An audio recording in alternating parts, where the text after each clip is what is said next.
guys, good day po sa inyong lahat. Isa na naman pong panibagong video para sa ating YouTube channel.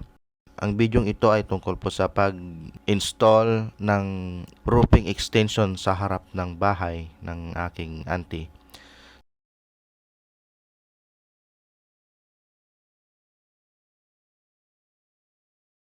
So, yung tinuturo ko ngayon ay dalawang GI pipe na 1 and 1/2 kinabit nila ng Friday para hindi napapatigasin yung semento pag magkakabit sila. So, Saturday, dineliver na rin yung mga materyales, yung rib type, tubular, yung flashing, gutter, and then at bumili na rin ako ng isang epoxy primer. Prepare ko na rin yung welding rod, tsaka yung thick screw na pinabili nila. And then kasama na rin yung sealant tsaka isang bag ng semento. Pangdagdag sa semento ng kasi half lang yung nilagay nilang buhos. Good morning guys, nandito na yung magkapan ng si Kuya Rudy pala ang baba, kasama nila. So yan, nag-uusap-usap sila kung ano ang una nilang gagawin, kung ano yung plano nila. So ang plano nila is magkuhan muna ng semento habang pinapakuan. Itong tinuturo ko ngayon ay tinapan nila yung end-to-end ng tubular para daw hindi pasukin ng tubig at hindi mangalawang sa loob.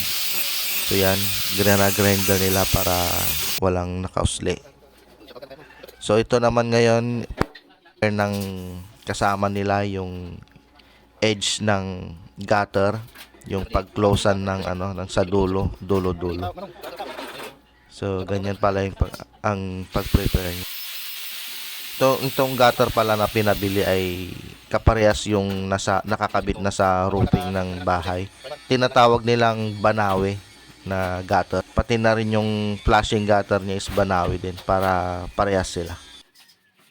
Yan, alam na alam ang ginagawa. Kabisado ang kung saan siya magkakat.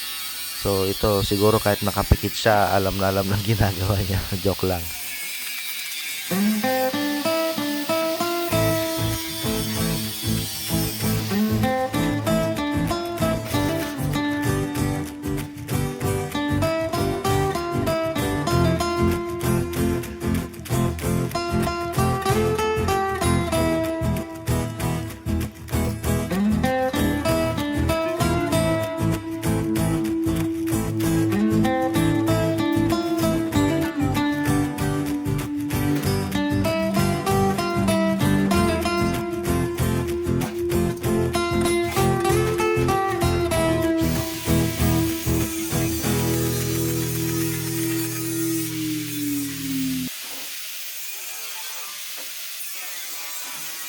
So ayan, natapos na niya yung isang side.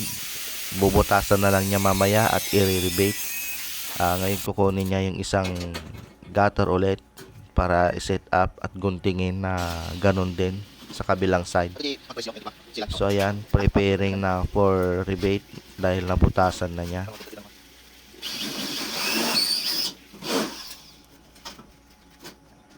Nagre-rebate na lang siya.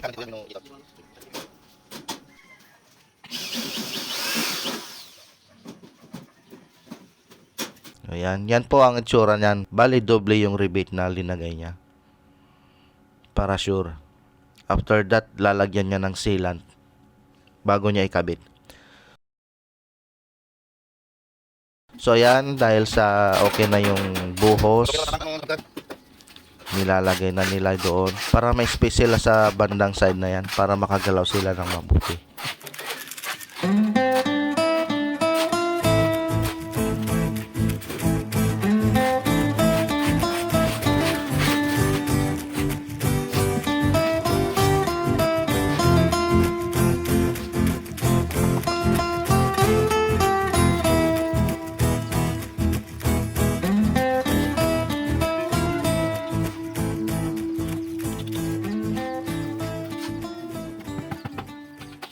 So ayan, naglalagay na sila ng unang tubular. Mini-measure muna nila kung anong size yung lalagay nilang tubular diyan.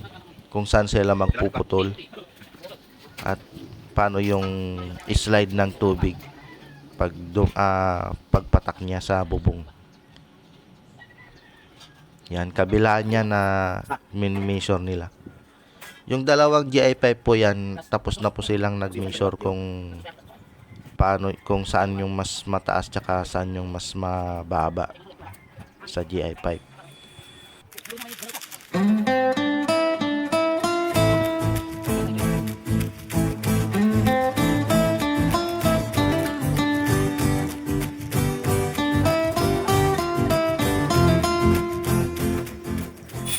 So yan, nagpuputol na po sila sa may dulo ng GI5. Magkabila niya, magbabawas sila para sa pag-slide ng tubig pag umulan.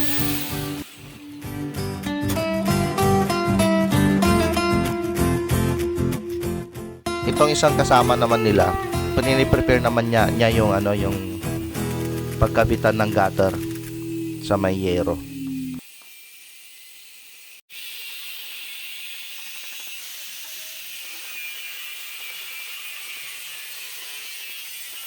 Ayan, nagwi-welding na sila sa may unang sa may GI5.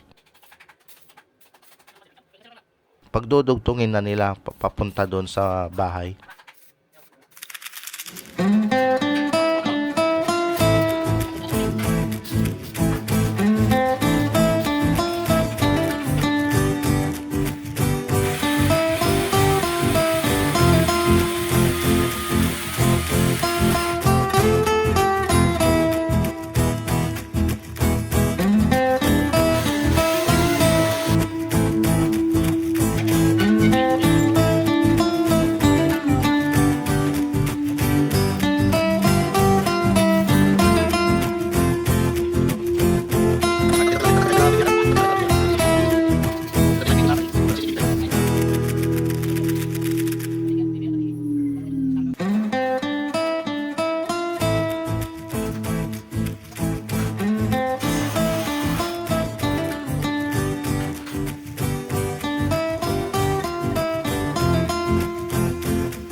Kung mapapansin nyo po yung purlins na kinabit, hindi sila pantay dahil yung sukat ng magkabilang dulo ay magkaiba po. Kasi nga slanting po yung pader, tapos yung bahay hindi naman po sumama sa pagka-slanting ng pader.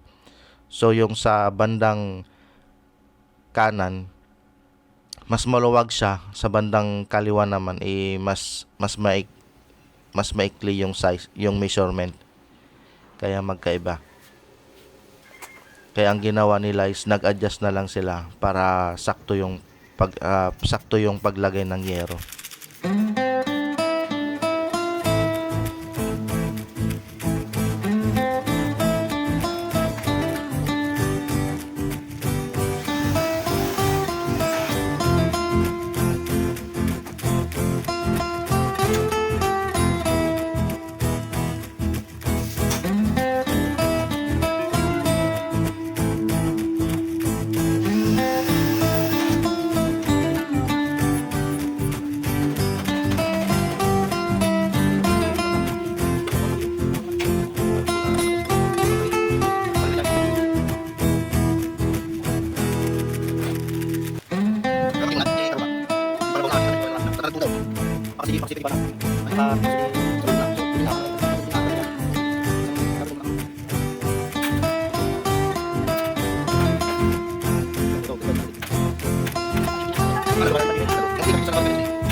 Kaya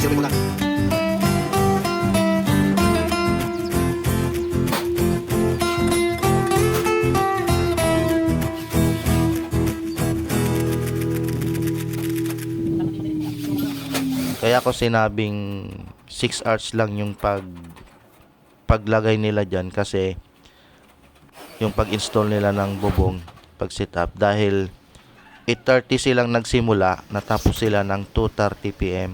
Bali yung 12 to 1 PM, yun yung break time nila ng tanghalian. So mabilis sila. Basta kompleto yung materyales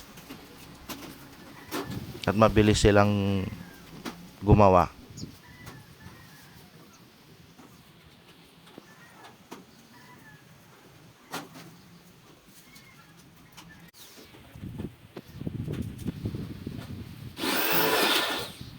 Anyway po, bago sila umalis, nagligpit muna sila ng mga kalat nila, pati yung mga nagguntingan na yero, yung mga sobrang tubular, linagay nila sa gilid, sinifty nila. So ayan na po yung outcome ng extension ng bubong.